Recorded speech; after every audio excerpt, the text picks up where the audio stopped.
Students, welcome back to my channel electronics diploma classes.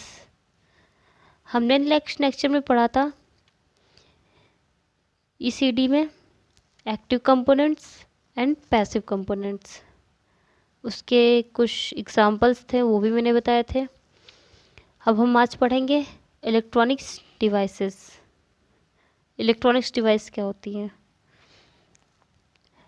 Electronics components का प्रयोग करके विशेष उद्देश्यों से विभिन्न इलेक्ट्रॉनिक युक्तियाँ बनाई जाती हैं।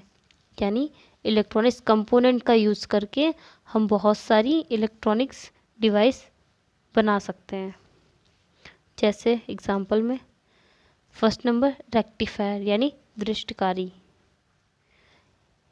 एसी को डीसी में परिवर्तित करने वाली युक्ति को रेक्टिफायर कहते हैं। रेक्टिफायर किस काम में आता है? एसी सिग्नल को डीसी सिग्नल में कन्वर्ट करने के लिए रेक्टिफायर का यूज़ किया जाता है। उसके बाद हम नेक्स्ट वाला देखते हैं। नेक्स्ट क्या होता है? एम्पलीफायर यानी प्रवर्धक। किसी सिग्नल का स्तर यानी लेवल अर्थात वोल्टेज या शक्ति, कुछ भी हो सकता है, वोल्टेज भी हो सकता है और शक्ति मतलब पावर भी हो सकती है, स्तर बढ़ाने वाली युक्ति को एम्पलीफायर कहते हैं। यानी कि सिग्नल को जो बढ़ा दे यानी आगे एम्पलीफाई कर दे, उसको क्या बोलते हैं? एम्पलीफायर बोलते हैं। उसके बाद क्या आता है? थर्ड दोलित्र यानी ऑसिलेटर। इसके द्वारा वांछित आवृत्ति यानी डिसरेट फ्रीक्वेंसी की विद्युत तरंगे उत्पन्न की जा सकती हैं। ऑसिलेटर से हम क्या कर सकते हैं? इलेक्ट्रिक वेव को उत्पन्न कर सकते हैं। ठीक है। उसके बाद क्या आता है हमारा? मॉड्यूलेटर तथा डिमॉड्यूलेटर फोर्थ नंबर पे। संचार प्रणाली में यदि सिग्नल को एक स्थान से दूसरे स्थान पर भेजा जाता है तो सिग्नल को भेजने से पहले उसे मॉड्यूलेटर द्वारा मॉड्यूलेट किया जाता है। यानी मॉड्यूलेटर क्या होता है? सिग्नल को मॉड्यूलेट करता है, यानी कि उसकी सिग्नल को मॉड्यूलेट करता है कि वो किस तरीके की सिग्नल है। उसके बाद इसी प्रकार सिग्नल को रिसीव करने के पश्चात उसका डिमॉड्यूलेशन किया जाता है। यानी कि जो सिग्नल मॉड्यूलेट हो चुका है उसको फिर से हम ओरिजिनल सिग्नल ले आए, उसे हम क्या कहते हैं? डिमॉड्यूलेशन कहते हैं। ओके। उसके बाद हमारा नेक्स्ट आता है, हमारा इलेक्ट्रॉनिक्स डिवाइस हो गया है। फिर हमारा आता है इंटीग्रेटेड सर्किट। इसे हम आईसी भी बोलते हैं। क्या आता है? Integrated circuit. इसे क्या बोलते हैं? आईसी।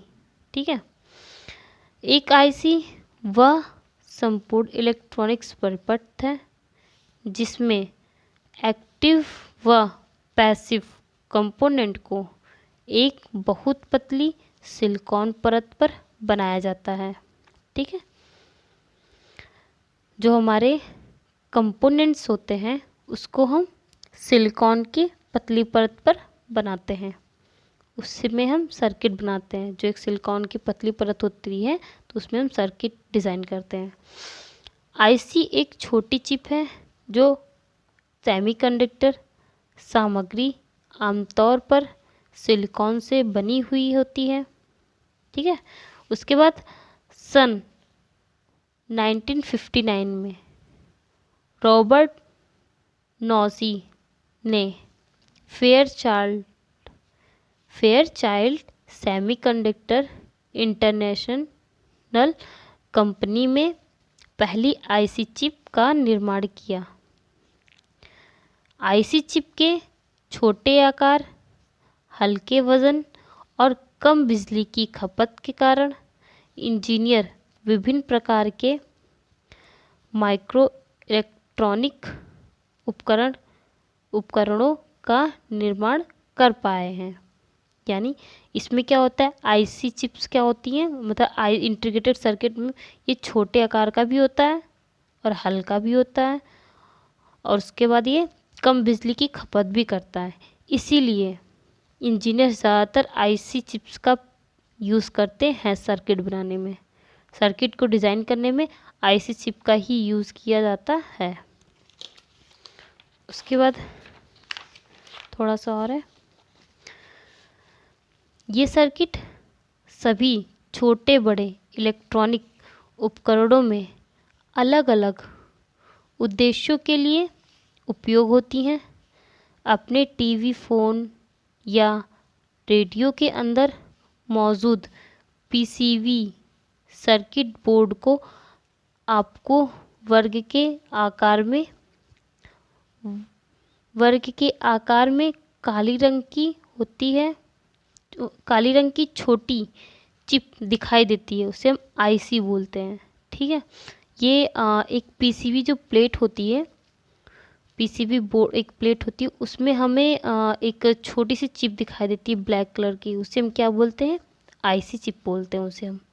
ठीक है, और ये आईसी चिप जो होती है वो बहुत हल्की होती है और बिजली की खपत भी कम करती है और छोटी होती है, इसलिए इसका यूज़ इंजीनियर्स ज़्यादा करते हैं और ये बहुत ही अच्छी सर्किट होती है।